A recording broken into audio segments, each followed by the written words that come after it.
Hello नमस्कार साथियों जैसा कि आप लोगों को पता ही है कि आज 18 अगस्त के भी सभी शिफ्टों के ग्रुप डी वाले पेपर क्या हो चुके हैं, कंप्लीट हो चुके हैं। आज जितने भी टोटल 3 शिफ्टों में जितने भी क्वेश्चन साइंस के पूछे थे हम आपके सामने रख दिए हैं।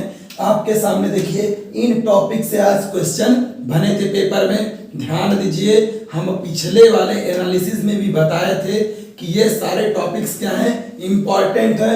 ये देखिए, ये तो हरदम इंपॉर्टेंट है ना, गति के समीकरण, गति के नियम और रोग, ये तो 3 तो एकदम फिक्स है इंपॉर्टेंट वाला। धातु, विटामिन, रोज कहते हैं विटामिन पढ़ लीजिए ना, विटामिन पढ़ लीजिए। देखिए क्वेश्चन आज पूछा था, चलिए देखते हैं एक एक टॉपिक से कौन कौन सा क्वेश्चन पूछा था। धातु वाले से देखिए साथियों, पूछा था ना कौन सी धातु सबसे सक्रिय है। ऑप्शन के हिसाब से चलेंगे। अगर सबसे ज्यादा सक्रियता की बात किया जाए तो साथियों सबसे ज्यादा सक्रिय कौन है, पोटेशियम है। सबसे ज्यादा सक्रिय कौन साथियों, पोटेशियम है। फिर आपका सोडियम है, फिर कैल्शियम, ऊपर से 3 है। सबसे ज्यादा सक्रिय पोटेशियम, फिर सोडियम, फिर कैल्शियम। और सबसे निष्क्रिय की बात किया जाए तो साथियों सबसे निष्क्रिय है आपका सोना, ध्यान दीजिएगा, Au यानी गोल्ड। फिर है इसके बाद चांदी, ध्यान दीजिए चांदी इसके जस्ट कहां पे होगा साथियों, ऊपर होगा यानी सिल्वर, Ag। मतलब सबसे निष्क्रिय कौन है, सोना, ठीक है। और सबसे सक्रिय कौन है, पोटेशियम। इसी में से कोई एक क्वेश्चन आपके सामने आज पेपर में था, ठीक है। जो भी था आप ध्यान दीजिए, क्या लगाएंगे ऑप्शन, पोटेशियम। अगर पूछा है सबसे ज्यादा सक्रिय तब, अगर ऑप्शन में पोटेशियम नहीं होगा तो क्या मारिएगा, सोडियम। ई भी नहीं होगा तो क्या मारिएगा, कैल्शियम। कहिएगा सर यो नहीं होगा तो सक्रियता श्रेणी पढ़ लीजिएगा ना, जरूर पढ़ लीजिएगा। चलिए ध्यान दीजिए, अगला ध्यान दीजिए किससे क्वेश्चन था साथियों, विटामिन से। विटामिन में क्या था क्वेश्चन, ध्यान दीजिएगा। आज पूछा था विटामिन के का ना केमिकल नाम पूछ लिया था, रासायनिक नाम पूछ लिया था। चलिए सब खटाखट छापिए तो। अच्छा, विटामिन ए का क्या होता है साथियों, रेटिनाल। कौन सा रोग, रतौंधी। विटामिन बी का साथियों रासायनिक नाम थायमिन ना, विटामिन बी हो गया आपका थायमिन। रोग कौन सा, बेरी। विटामिन सी एस्कॉर्बिक एसिड, ध्यान दीजिएगा, एस्कॉर्बिक अम्ल या एसिड है ना। हाँ, कौन सा रोग, हाँ ध्यान दीजिएगा, एस्कॉर्बी। चलिए विटामिन डी की बात कर लीजिए, क्या होता है, कैल्सीफेरॉल है ना, कैल्सीफेरॉल, ठीक है। कौन सा रोग, सूखा रोग, रिकेट्स जिसे बोलते हैं। चलिए विटामिन ई का साथियों ध्यान दीजिए, सबसे इंपॉर्टेंट है ई वाला और कौन साथियों, के वाला, क्योंकि ये 4 तो सबको याद रहता है। ध्यान दीजिएगा, 4 तो सबको याद रहता है। ये जो ई है और के है ना, ई नहीं याद रहता। छाप लीजिए ई का साथियों, टेकोफेरॉल। ई का कौन साथियों, टेकोफेरॉल। और के का फिलोकिनोन है ना। विटामिन के का हो गया फिलोकिनोन और ई का हो गया टेकोफेरॉल। अच्छा, ई से क्या होता है साथियों, जनन। ध्यान दीजिएगा, जनन क्षमता में कमी है ना, जनन क्षमता में कमी। कौन से विटामिन की कमी से, विटामिन ई की। विटामिन के साथियों रक्त का थक्का ना जमना, ध्यान दीजिएगा, रक्त का थक्का नहीं जमता, किसकी कमी साथियों, इसी विटामिन के की कमी से। ध्यान दीजिएगा। अब अगला ध्यान दीजिए साथियों, विटामिन की, आज पूछा क्या था क्वेश्चन में, इसी को पूछा था, विटामिन के। तो क्या है साथियों इसका केमिकल नाम, फिलोकिनोन। क्या काम करता है, रक्त का थक्का जमने से, मतलब इसी की कमी से रक्त का थक्का नहीं जमता। आज के क्वेश्चन में ये था। अगला एक क्वेश्चन दिया था परमाणु क्रमांक से साथियों। अब क्वेश्चन क्या था, क्लियर तो नहीं है, बट परमाणु क्रमांक किसी न किसी तत्व का क्या किया था, पूछ लिया था। तो याद रखिएगा आप लोग, आवर्त सारणी में जो मेन एलिमेंट्स है ना, मेन तत्व हैं, उनके परमाणु क्रमांक जरूर याद करिए। कम से कम 1 से लेके 50 तक तो जरूर याद कर लीजिए। 1 से 50 तक परमाणु क्रमांक याद कर लीजिए, काम हो जाएगा। क्वेश्चन सुनिए, एक क्या दिया था, एक दिया था कार्बन के परमाणु में कुल कितने कोष होते हैं, यानी कक्षा होती है। ध्यान दीजिए, परमाणु क्रमांक कितना, 6। नंबर्स ऑफ इलेक्ट्रॉन कितना साथियों, 6। हाँ, एक क्वेश्चन अभी जस्ट याद आ गया, एक क्वेश्चन इसी प्रकार से बना था, न्यूट्रॉन की संख्या पूछा था पेपर में। क्या पूछा था, न्यूट्रॉन की संख्या। कोई भी एलिमेंट्स अगर होगा ना साथियों, जो नीचे लिखा रहता है इसको पढ़ते परमाणु क्रमांक, और जो ऊपर खोपड़ी पे लिखा रहता है इसको पढ़ते द्रव्यमान संख्या। इलेक्ट्रॉन की संख्या इसी परमाणु क्रमांक के बराबर होती है। मतलब 6 इसका है तो इलेक्ट्रॉन कितना हो गया, 6। चलिए द्रव्यमान संख्या मान लीजिए कितना इसका, 12 है। तो प्रोटॉन भी साथियों कितना होता है, जो प्रोटॉन होता है ना ये भी कितना होता है साथियों, Z के बराबर। बट जो न्यूट्रॉन की संख्या होती है ना, खोपड़ी पर से प्रोटॉन की संख्या को क्या करिएगा, घटा दीजिएगा। आपका मिल जाएगा किसकी संख्या, न्यूट्रॉन की। पेपर में कल क्या छपेगा, सुन लीजिए, कल छपेगा ना कि किसी भी परमाणु के द्रव्यमान, जो द्रव्यमान होता है उसका संपूर्ण द्रव्यमान कहाँ पे होता है, केंद्र में। ध्यान दीजिएगा, परमाणु के केंद्र में संपूर्ण द्रव्यमान होता है, यानी नाभिक में। और नाभिक का खोज करता कौन है, रदरफोर्ड। तो अगर पूछ ले कि जो द्रव्यमान संपूर्ण निहित रहता है, यानी वो A होता है, वो किसके बराबर होता है, तो A प्लस बी, यानी न्यूट्रॉन प्लस प्रोटॉन की संख्या के बराबर किसी भी परमाणु का द्रव्यमान संख्या होता है। कल ये छपेगा, ध्यान दीजिएगा। तो यहां साथियों क्या पूछा था, कितने सेल होंगे कार्बन में, तो 6 इलेक्ट्रॉन कार्बन में पहले कक्षा में होते हैं 2। देखिए बोर और बरी ने बताया पहले कक्षा में 2, दूसरे में 8, तीसरे में 18, चौथे में 32, है ना। इस प्रकार से इलेक्ट्रॉनों का क्या करते हैं, वितरण करते। कौन सा नियम, 2n स्क्वायर नियम। ध्यान दीजिएगा, तो पहले कक्षा में 2, बचा टोटल 6 है, बचा कितना साथियों 4। तो इसके पास कुल कितने सेल हैं, 2 सेल हैं। ध्यान दीजिएगा, 2 सेल हैं। पहले कक्षा का नाम होता है K साथियों, दूसरे के कक्षा का नाम होता है L। तो L वाले में है 4 इलेक्ट्रॉन। कभी कभी ये भी पूछ लेगा कि इसके आउटर सेल में कितने इलेक्ट्रॉन हैं, तो 4 हैं। चलिए ध्यान दीजिए, तो कितने सेल थे साथियों, 2 तो थे। एक क्वेश्चन यहां से भी बना था। चलिए अब अगला क्या है साथियों, लवर देखिए, कल भी बना आज भी बना है। इससे क्वेश्चन क्या बना है, आज एकदम सीधे सीधे जो हम कल छापे थे ना, वही क्वेश्चन आज सीधे सीधे आपसे पूछ लिया गया है। क्या पूछा गया, CaOCl2 किसका सूत्र है। गजब का क्वेश्चन है ना, किसका है साथियों, विरंजक चूर्ण। कौन सा चूर्ण, विरंजक चूर्ण। और इसका केमिकल नाम क्या है, कैल्शियम ऑक्सीक्लोराइड। ध्यान दीजिएगा, इसका केमिकल नाम हो गया कैल्शियम ऑक्सीक्लोराइड और इसका जनरल नाम है विरंजक चूर्ण। एक क्या दे दिया था, कास्टिक सोडा का भी आज ध्यान दीजिए, कल बताए थे कास्टिक सोडा यानी OH, ठीक है, सोडियम हाइड्रोक्साइड। कल वाला क्वेश्चन ही छपा था। एक और लिख लीजिएगा, हाँ, बेकिंग सोडा। देखिए बार बार हम कह रहे हैं बेकिंग सोडा क्या होता है साथियों, NaHCO3 सोडियम बाइकार्बोनेट। धावन सोडा सोडियम कार्बोनेट Na2CO3। याद रखिएगा, 3-4 से क्वेश्चन हमेशा बनता रहेगा। आज एक पूछा था साथियों साइंटिफिक नेम, यानी वैज्ञानिक नाम। क्या पूछा था, वैज्ञानिक नाम, बच्चा वाला सवाल है ना।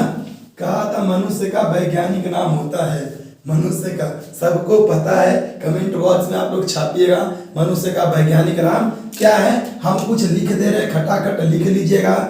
जैसे मोर का लिख लीजिए पावोक्रिकटेटस है ना, पावोक्रिकटेटस है ना, क्रिकटेटस करके ऐसे होगा, ठीक है। ये मोर का हो गया साथियों। हाँ, कभी कभी बाघ का जो अपना कम से कम नेशनल सिंबल है उनका तो लिख ले, है ना।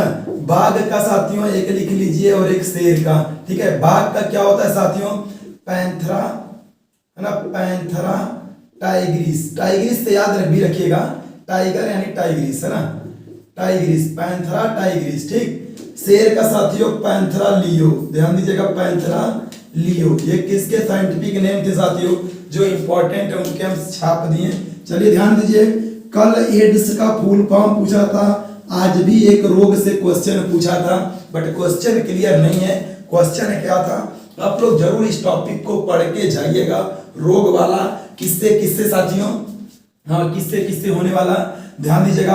प्रोटोजोआ द्वारा, विषाणु द्वारा, ठीक है, जीवाणु द्वारा, और एक साथियों कवक द्वारा, और एक और पढ़ लीजिएगा जिसे वंशानुगत रोग कहते हैं ना, वंशानुगत रोग, ठीक है। मतलब जो पीढ़ी दर पीढ़ी चलती आती है, जैसे में हीमोफीलिया हो गया, वर्णांधता हो गया, ये क्या है, वंशानुगत रोग है। ध्यान दीजिएगा। अगला क्या पूछा साथियों, इससे क्वेश्चन था गति के समीकरण से।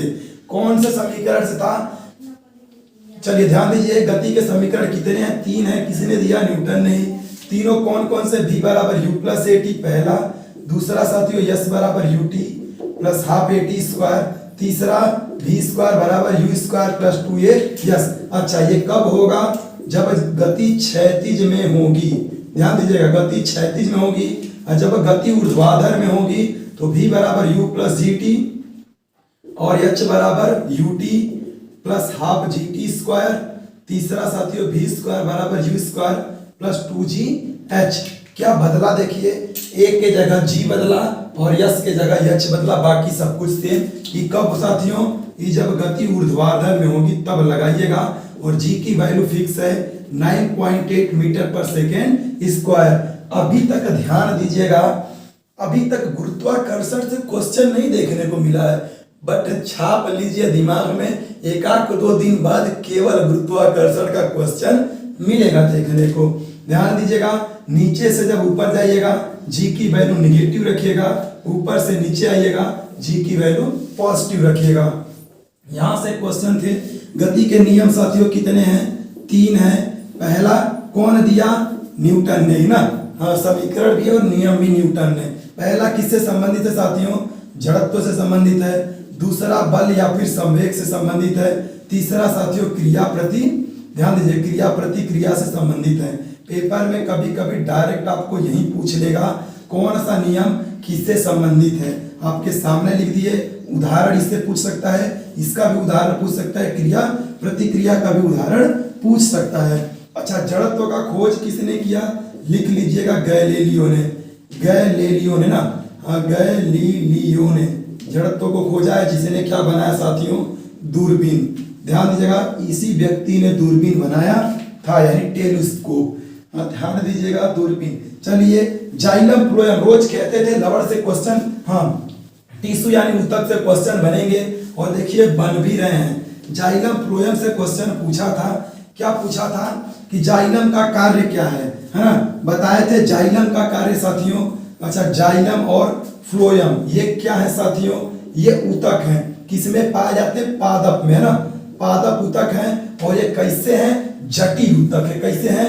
जटिल वाले। देखिए, पादप ऊतक को 2 भागों में बताया गया है ना? एक विभोज्य ऊतक और एक सरल, मतलब एक जटिल ऊतक जैसे करके, है ना? तो विभोज्य ऊतक में जो बढ़ते हैं और एक स्थायी वाले होते हैं। ध्यान दीजिएगा, पादप को कितने भागों में बांटा गया साथियों? पादप ऊतक को 2 भागों में। एक है विभोज्योतक, विभोज्योतक मतलब जो बटेंगे यानी विभाजित होंगे, और एक स्थायी होंगे। एक क्या होंगे साथियों? स्थायी। और स्थायी को भी 2 भागों में बांटा गया है, एक सरल स्थायी ऊतक और एक जटिल ऊतक, है ना? एक जटिल वाले, और जटिल वाले में यह जाइलम और फ्लोएम किसमें है? जटिल वाले में। अच्छा, सरल में कौन है? तो स्क्लेरेन्काइमा लिख लीजिएगा, स्क्लेरेन्काइमा, कोलेरेन्काइमा, कोलेरेन्काइमा, और साथियों थर्ड वाला पैरेन्काइमा। यहां से क्या क्वेश्चन पूछ सकता है? हम आप लोगों को बताए हैं कि स्क्लेरेन्काइमा जो है ना साथियों, इसकी कोशिकाएं मृत होती हैं। कैसी होती हैं? मृत कोशिकाएं होती हैं। ध्यान दीजिएगा, स्क्लेरेन्काइमा की कोशिकाएं क्या होती हैं साथियों? मृत कोशिकाएं होती हैं। चलिए, जाइलम का काम क्या है साथियों? देखो, ज से जल और ल से लवण, तो जल और खनिज लवण का क्या करता है साथियों? ये जल खनिज लवण का सब जगह भेजता है, पेड़ पौधों में जल और खनिज लवण का संचार करता है। कौन? जाइलम। फ्लोएम, फ से याद रखिएगा, फूड यानी भोजन।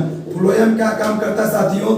भोजन को एक स्थान से दूसरे स्थान तक पहुंचाता है। तो क्वेश्चन यहां से थे। अगला ध्यान दीजिए, प्रतिरोध से क्वेश्चन पूछा था, ओम के नियम से, यानी प्रतिरोध से क्या क्वेश्चन पूछा था? कि कोई चालक तार है, उसको घटा बढ़ा देंगे उसकी लंबाई को, तो प्रतिरोध पे क्या प्रभाव पड़ेगा? चलिए ध्यान दीजिए, ओम का नियम क्या है साथियों? V बराबर IR।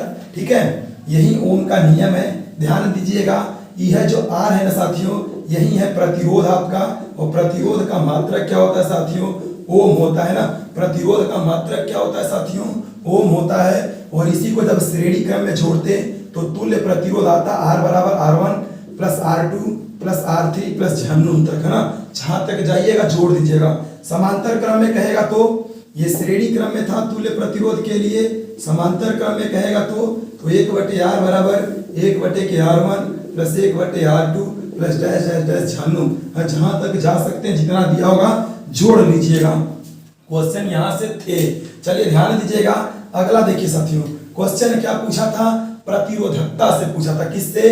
प्रतिरोधकता। ध्यान दीजिएगा, प्रतिरोधकता क्या होती है साथियों, फॉर्मूला देखिए होता है R बराबर रो L बाई A, यानी किसी भी चालक तार का प्रतिरोध किसके किसके ऊपर निर्भर करता है, प्रतिरोधकता पर और उसकी लंबाई पर और उसकी मोटाई यानी अनुप्रस्थ काट के क्षेत्रफल पर। हाई बढ़ेगा हाई घट जाएगा, हाई घटेगा हाई बढ़ जाएगा, बट लंबाई बढ़ेगी प्रतिरोध भी बढ़ेगा, लंबाई घटेगी प्रतिरोध भी घटेगा, क्योंकि डायरेक्टली प्रोपोर्शनल है। कभी कभी पेपर में आपसे इसका मात्रक पूछ लेता है रो का, तो रो बराबर क्या कर लीजिएगा RA अपान L, है ना। क्या लिखिएगा, R का मात्रक लिखते हैं साथियों ओम, ओम का सिंबल है, क्षेत्रफल का मीटर स्क्वायर बटे के जब लंबाई को मीटर, 1 मीटर से 1 मीटर क्या करिएगा काट दीजिएगा, तो रो की यूनिट साथियों क्या आ जाएगी ओम मीटर। पेपर में डायरेक्ट पूछ लेता है कि जो विशिष्ट प्रतिरोध या फिर प्रतिरोधकता बोलते हैं, क्या मात्रक होता है साथियों ओम मीटर। ध्यान दीजिएगा, इससे क्वेश्चन आज पूछा था। चलिए अगला ध्यान दीजिएगा, अगला साथियों बार बार हम कह रहे हैं प्रकाश पढ़ लीजिए, प्रकाश क्या करिए पढ़ लीजिए, बार बार क्वेश्चन दर्पण लेंस से दे रहा है ना, दर्पण लेंस को जरूर पढ़ लीजिए। क्वेश्चन क्या दिया था सुन लीजिए, क्वेश्चन दिए रखा था आवर्धन से, है ना, आवर्धन से दिया था, यानी यम बराबर, ध्यान दीजिएगा दर्पण के लिए कुछ और होता है आवर्धन का फॉर्मूला, लेंस के लिए कुछ और होता है। दर्पण के लिए छाप लीजिए यम बराबर I बाई O बराबर माइनस B बाई U। ये किसके लिए साथियों, दर्पण के लिए। अब I O बला क्या है ना, I साथियों इमेज यानी प्रतिबिंब है, O फॉर ऑब्जेक्ट यानी वस्तु है, उसकी लंबाई, भी प्रतिबिंब की दूरी होती है और U वस्तु की दूरी होती है, चाहे इसके बराबर यम कर लीजिएगा चाहे इसके बराबर। ये है दर्पण के लिए। अच्छा लेंस के लिए आवर्धन की बात करें तो यम बराबर लिखिएगा I by O, same formula है I बाई O, बस यहाँ माइनस नहीं रहेगा, अब बस प्लस रहेगा V बाई U। ये लेंस के लिए। लेंस की अगर क्षमता पूछ रहे साथियों, लेंस की क्षमता तो क्या लिखिएगा P बराबर 1 अपान F, कब, जब F सेंटीमीटर में हो, जब F किस में हो साथियों सेंटीमीटर। अच्छा सेंटीमीटर में तो 100 बाई F कर लीजिएगा, और मीटर में जब रहेगा तो 1 बाई F कर लीजिएगा, यानी F जब किस में हो मीटर में। ध्यान दीजिएगा पेपर में डायरेक्ट पूछ लेगा। ध्यान दीजिएगा साथियों, क्वेश्चन क्या पूछा था ना, हाँ ध्यान दीजिएगा, अगर दर्पण की बात करें तो दर्पण को कितने भागों में बांटा गया, 2 भागों में। ध्यान दीजिएगा समतल और एक गोलीय। पेपर में क्या पूछा था हम अभी जस्ट आपको बता रहे हैं। समतल दर्पण की वक्रता त्रिज्या साथियों इनफाइनाइट, फोकस दूरी भी इनफाइनाइट। ध्यान दीजिएगा गोली दर्पण में 2 हैं, एक अवतल है और दूसरा क्या है साथियों उत्तल है। ध्यान दीजिएगा अवतल और एक उत्तल, यानी कॉनकेव और कॉन्वेक्स। अवतल कैसे होता है साथियों ऐसे होता है, उत्तल कैसे होता है साथियों ऐसे होता है। पेपर में क्या पूछा था कि कौन से दर्पण की फोकस दूरी पॉजिटिव होती है ना, तो फोकस दूरी किसकी पॉजिटिव होती है साथियों छाप लीजिएगा, इसका फोकस इधर होता है, जब इधर से इधर दूरी नापते हैं ना साइन कन्वेंशन चिन्ह परिपाटी, ठीक है, तो ये इसकी फोकस दूरी किसमें होती है पॉजिटिव, फोकस दूरी भी वक्रता त्रिज्या भी किसमें पॉजिटिव, जबकि इसकी क्या होती है साथियों फोकस दूरी निगेटिव में और वक्रता त्रिज्या भी निगेटिव में। पेपर में पूछ लिया तो आप कर लीजिएगा। अवतल दर्पण से 6 स्थिति में प्रतिबिंब बनता है, उत्तल दर्पण से 2 स्थिति में बनता है। इससे हमेशा आभासी बनता है, आभासी और छोटा सीधा बनता है। ध्यान दीजिएगा हमेशा छोटा सीधा आभासी उससे, इससे साथियों वास्तविक भी बनता है और आभासी भी बनता है। ध्यान दीजिएगा, जबकि इससे समतल दर्पण से हमेशा आभासी और वस्तु के बराबर आभासी प्रतिबिंब हमेशा सीधा होता है, वास्तविक प्रतिबिंब हमेशा उल्टा होता है। ध्यान दीजिएगा पेपर में डायरेक्ट छपेगा और छप भी रहा है ना, छप भी रहा है। 6 स्थितियां जरूर पढ़ लीजिए कैसे कैसे प्रतिबिंब बनता है। अच्छा दर्पण के लिए सूत्र क्या है साथियों, 1/F बराबर 1/के भी, ध्यान दीजिएगा और प्लस 1/के U। ये भी और U कौन सी बला है, F है फोकस दूरी, F फोकस दूरी है साथियों, भी है आपका प्रतिबिंब की दूरी कहां से दर्पण से, ठीक है, और U है वस्तु की दूरी कहां से दर्पण से। क्वेश्चन बना तो यहां से कर लीजिएगा। चलिए ध्यान दीजिए लेंस की बात कर लेते हैं। लेंस कितने प्रकार के होते हैं साथियों? दो ही प्रकार के में, एक अवतल लेंस और दूसरा उत्तल लेंस। अवतल लेंस पेपर में देखिए क्या पूछ सकता है, लेंस है ना, कितने हैं? दो, एक अवतल और दूसरा साथियों उत्तल। ध्यान दीजिएगा, अवतल साथियों कैसा होता है? बीच में पतला, किनारों पे क्या होता है? मोटा। देखिए बीच में पतला, किनारों पे मोटा, यह अवतल लेंस। उत्तल लेंस साथियों बीच में मोटा, किनारों पे पतला, ठीक है। उत्तल लेंस द्वारा 6 स्थिति में प्रतिबिंब बनता है, अवतल लेंस द्वारा 2 स्थिति में। दर्पण का जस्ट उल्टा है, अवतल दर्पण द्वारा 6 बनता था, जबकि अवतल लेंस द्वारा 2 स्थिति। ध्यान दीजिएगा, इसकी फोकस दूरी साथियों ध्यान दीजिए, इसकी फोकस दूरी ऋणात्मक होगी, इसकी फोकस दूरी पॉजिटिव होगी। ध्यान देते चलिएगा, इसकी फोकस दूरी ऋणात्मक, इसकी फोकस दूरी पॉजिटिव, ठीक है। अगला क्या पूछ सकता है यहां से क्वेश्चन? ध्यान दीजिएगा, इसे कौन सा और नाम देते हैं? ध्यान दीजिएगा, इसका नाम है अपसारी लेंस। कभी कभी आपसे पूछ देगा कि अपसारी प्रकृति का कौन सा लेंस होता है, तो अवतल। और इसको क्या कहते हैं साथियों? अभिसारी, अभिसारी लेंस। उपयोग कहाँ करते? उत्तल दर्पण का, मतलब उत्तल लेंस का उपयोग करते साथियों दूर दृष्टि दोष में। दूर दृष्टि दोष के निवारण में इसका उपयोग करते हैं, किसका? उत्तल लेंस का। और निकट दृष्टि दोष के निवारण में करते हैं, और निकट दृष्टि दोष के निवारण में करते हैं अवतल लेंस का। ध्यान दीजिएगा, पेपर में छपेगा, ठीक है। इसके लेंस के लिए क्या फार्मूला होता है साथियों? 1/या बराबर 1/के v माइनस 1/u, ये लेंस के लिए। और दर्पण के लिए क्या लिखे थे? 1/या बराबर 1/v प्लस 1/u। देखिए इसमें प्लस u है और इसमें माइनस, बस यही अंतर है। ध्यान दीजिएगा, और लेंस की क्षमता का सूत्र लिखे ही थे, p बराबर 100/f, जब f किसमें हो? जब सेंटीमीटर में हो। ध्यान दीजिएगा, क्षमता का मात्रक क्या होता है? छाप लीजिएगा, डायोप्टर। क्यों करवाए प्रकाश को इतना डीपली? क्योंकि रोज क्वेश्चन यहाँ से पूछ रहा है। ध्यान दीजिएगा, लास्ट देखिए क्वेश्चन किससे पूछा था साथियों? चुंबक से पूछा था, है ना। चुंबक से क्वेश्चन पूछा था। चुंबक से क्वेश्चन क्या पूछा था? ध्यान दीजिएगा, चुंबक से पूछा था चुंबकीय बल रेखाओं और चुंबकीय क्षेत्र के बारे में, है ना। तो कोई भी चुंबक होगा, ध्यान दीजिए, चुंबक पहले कहते किसे हैं? जो लौह धातुओं को अपनी ओर क्या करता है? आकर्षित करता है। इसके हमेशा 2 पोल होंगे, एक नॉर्थ पोल और एक साउथ पोल। गुण समझते चलिए, क्योंकि गुण ही छप रहा है पेपर में डायरेक्ट, कि अगर स्वतंत्र रूप से लटका दीजिएगा चुंबक को ना, हाँ, तो ये कोने दिशा में रुकेगा, हमेशा उत्तर दक्षिण दिशा में ही रुकेगा। ध्यान दीजिएगा। अब देखिए गुण में और समझिएगा कि अगर इसके नॉर्थ पोल को चिपकाएंगे तो ये चिपकेंगे नहीं, कहाँ भागेंगे साथियों? दूर दूर। साउथ पोल को भी चिपकाइएगा, कहाँ भागेंगे? दूर दूर। जैसे ही नॉर्थ साउथ पोल को चिपका दीजिएगा, नॉर्थ साउथ को लाइएगा, चिपक जाएंगे आपस में ना, सट जाएंगे। तो चुंबक के विपरीत ध्रुवों में आकर्षण होता है, जबकि समान ध्रुवों में प्रतिकर्षण काम करता है। ध्यान दीजिएगा, और चुंबक से कुछ चुंबकीय बल रेखाएं निकलती, नॉर्थ पोल से निकल के साउथ में हमेशा क्या करती हैं? प्रवेश करती हैं। ध्यान दीजिएगा, नॉर्थ पोल से निकल के साउथ पोल में प्रवेश करती हैं, और ये इनफाइनाइट निकलती हैं। कितना? इनफाइनाइट। क्वेश्चन बना था, ध्यान दीजिएगा। अब देखिए कुछ क्वेश्चन डायरेक्ट छाप रहे हैं, छाप लीजिए कि ट्रांसफार्मर किस सिद्धांत पर काम करता है? ट्रांसफार्मर, है ना, ट्रांसफार्मर किस सिद्धांत पर कार्य करता है? लिख लीजिएगा, अन्योन प्रेरण, है ना। अन्योन प्रेरण पे काम करता है साथियों। कौन? ट्रांसफार्मर किस पे काम करता है? अन्योन प्रेरण पे। लिख लीजिएगा जनरेटर, क्या लिखिएगा साथियों? हाँ, जनरेटर लिख लीजिएगा। चुंबकीय प्रेरण, है ना, चुंबकीय प्रेरण पेपर में डायरेक्ट छपेगा। चुंबकीय प्रेरण के सिद्धांत पे मोटर लिख लीजिएगा, मोटर लिख लीजिएगा। हाँ, चुंबकीय प्रभाव पर, है ना, किस पर साथियों? विद्युत धारा का, लिख लीजिए पूरा, विद्युत धारा के, विद्युत धारा के चुंबकीय प्रभाव पर। जितने क्वेश्चन थे साथियों हमें मिले हुए, हम आपके सामने परोस दिए, ठीक है। अगर आपको लगा हो ये वीडियो अच्छा, तो वीडियो को लाइक और शेयर जरूर कर दीजिएगा। और साथियों अगर कोई क्वेश्चन छूटा हो जो आज पेपर में पूछा हो, कमेंट बॉक्स में जरूर बताइएगा, हम उस पर भी चर्चा कर लेंगे। मिलते हैं साथियों अगले वीडियो में, तब तक के लिए धन्यवाद।